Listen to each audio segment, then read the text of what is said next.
अहिल्यानगर जिल्ह्यातील 10 पर्यटन स्थळे। अहिल्यानगर हा महाराष्ट्रातील पश्चिम भागातील जिल्हा आहे। या जिल्ह्याचे एकूण क्षेत्रफळ हे 17,412 चौरस किलोमीटर इतके असून क्षेत्रफळाच्या दृष्टीने अहिल्यानगर हा जिल्हा महाराष्ट्रातील सर्वात मोठा जिल्हा आहे। अहिल्यानगर हा जिल्हा पर्यटन क्षेत्रासाठी खूपच प्रसिद्ध आहे। तर स्वागत आहे तुमचं पुन्हा एकदा आपल्या नवीन माहितीपूर्ण व्हिडिओमध्ये। आज आपण या व्हिडिओच्या माध्यमातून अहिल्यानगर जिल्ह्यातील 10 पर्यटन स्थळांबद्दल माहिती जाणून घेणार आहोत। तर चला व्हिडिओ सुरू करू। नंबर 10 चांदबिबी महल, ज्याला चांदबिबी मकबरा असेही म्हणतात। चांदबिबी महल 1580 मध्ये निजामशाही काळात बांधलेला असून ही 3 मजली अष्टकोनी आकाराची भव्य वास्तू आहे। अहिल्यानगर शहरापासून सुमारे 10 ते 12 किलोमीटर पूर्वेला शहा डोंगरावर स्थित आहे। चांदबिबी ही विजापूरची कार्यवाहक राणी होती। स्थानिक लोकांनी त्यांच्या कार्याचा सन्मान करून या थडग्याला चांदबिबी असे नाव दिले। चांदबिबी मकबऱ्यावर गेल्यावर तुम्हाला येथील सुंदरता, टेकड्या आणि नैसर्गिक वातावरणाचा अनुभव घेता येईल। सकाळ आणि संध्याकाळच्या वेळेस कधीही तुम्ही याला भेट देऊ शकता।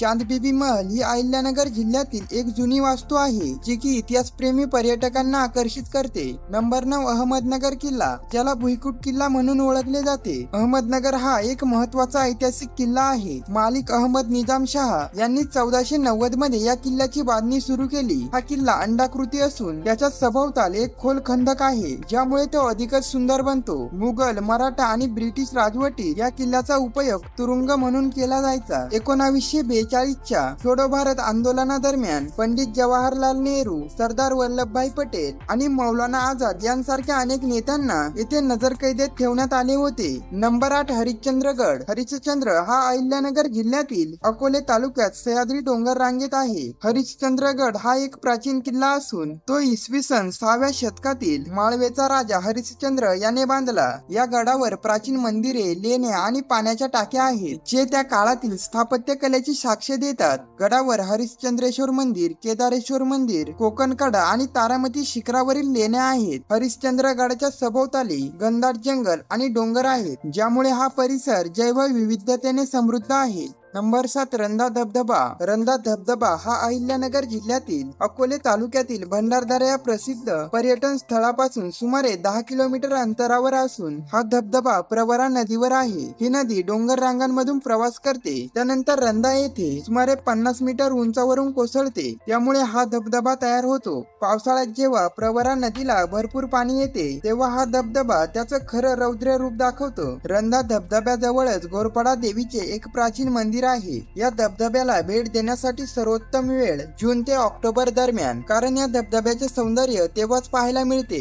नंबर 6 भंडारदरा धरण। भंडारदरा धरण हे अहिल्यानगर जिल्ह्यातील अकोले तालुक्यात सह्याद्रीच्या डोंगर रांगांमध्ये वसलेले असून हे धरण प्रवरा नदीवर बांधलेलं आहे। पूर्वी या धरणाला विल्सन डॅम असे नाव होते। आत्ताचे या धरणाचे नाव आद्य क्रांतीवीर राघोजी भांगरे जलाशय असे नवीन नाव देण्यात आले आहे। या धरणाचा मुख्य उद्देश शेतीसाठी सिंचनाचे पाणी पुरवणे आणि जलविद्युत निर्मिती करणे हा आहे। भंडारदरा धरणाचे सौंदर्य प्रामुख्यात जून ते ऑक्टोबर मध्ये बघण्यासारखे असते। या काळात डोंगर हिरवेगार होतात आणि धबधबे पूर्ण क्षमतेने वाहतात, त्यामुळे भंडारदरा धरणाला एकदा नक्की भेट दिली पाहिजे। नंबर 5 अमृतेश्वर मंदिर। अमृतेश्वर मंदिर अहिल्यानगर जिल्ह्यातील अकोले तालुक्यात रतनवाडी गावात आहे। हे मंदिर रतनगड किल्ल्याच्या पायथ्याशी प्रवरा नदीच्या काठावर वसलेले आहे। हे मंदिर हेमाडपंथी स्थापत्य शैलीचे एक उत्कृष्ट उदाहरण असून हे मंदिर काळ्या आणि लाल दगडांनी बांधले गेले। मंदिराच्या भिंतींवर, खांबांवर आणि छतावर अप्रतिम कोरीव काम केलेले असून मंदिराच्या जवळच एक चौकोनी आकाराचे तीर्थ आहे, ज्याला पुष्करणी असे म्हणतात। मंदिराच्या जवळच असलेला रतनगड किल्ला ट्रेकरसाठी एक लोकप्रिय ठिकाण आहे। अमृतेश्वर मंदिराला पावसाळ्यात एकदा नक्की भेट द्या। Number 4 Sandhan valley. Sandhan valley ही अहिल्यानगर जिल्ह्यातील अकोले तालुक्यात भंडारदरा परिसरात साम्रत गावाजवळ आहे। सांदन व्हॅली ही एक नैसर्गिकरित्या तयार झालेली सुमारे 2 किलोमीटर लांबीची आणि 400 फूट खोल दरी आहे। सांदन व्हॅलीच्या आतून चालताना अनेक ठिकाणी खडकाळ वाटेतून आणि पाणी पार करून जावे लागते, त्यामुळे नोव्हेंबर ते फेब्रुवारी या महिन्यांमध्ये सांदन व्हॅलीला भेट देणे फायदेशीर ठरते, कारण या काळात हवामान थंड असते आणि पाण्याचे प्रमाण कमी असते। ही व्हॅली कोणत्याही ऋतूमध्ये पाहण्यासारखी असली तरी पावसाळ्यातील या परिसरातील निसर्ग सौंदर्य अधिकच खुलते. नंबर 3 कळसुबाई शिखर. कळसुबाई हे शिखर अहिल्यानगर जिल्ह्यातील अकोले तालुक्यात आहे. हे शिखर सह्याद्रीच्या मुख्य रांगेत भंडारदरा परिसरात येते. कळसुबाई हे महाराष्ट्रातील सर्वोच्च शिखर असून शिखरावर कळसुबाई देवीचे एक छोटेसे मंदिर आहे. त्यामुळे या शिखराला धार्मिक महत्वही आहे. कळसुबाई देवी ही स्थानिक आदिवासींची कुलदेवता मानली जाते.